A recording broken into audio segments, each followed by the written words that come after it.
नाज़रीन मनाज़र दिखा रहे हैं आपको इस्लामाबाद से, जहाँ पर इस वक्त प्रोटेस्ट कर रहे हैं।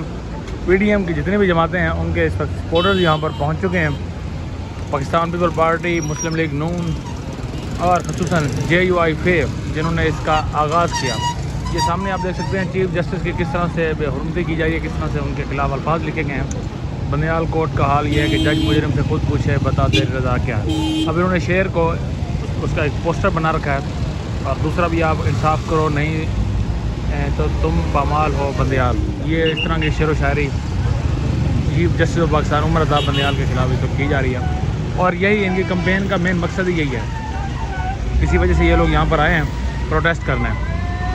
पूरी PDM यानी आप यूँ कह सकते हैं 13 जमातों के सपोर्टर्स आपको दिखा रहे हैं इस वक्त इस्लामाबाद से। यही हैं महज जो चंद आपको नज़र आ रहे हैं। हालांकि नवाज शरीफ बहुत बड़े लीडर समझे जाते हैं, कहा जाता है, उन्होंने खुद कॉल दी है कि सपोर्टर्स बाहर निकले। ये JUI के अफराद जो इस वक्त इस्लामाबाद का रुख कर चुके हैं।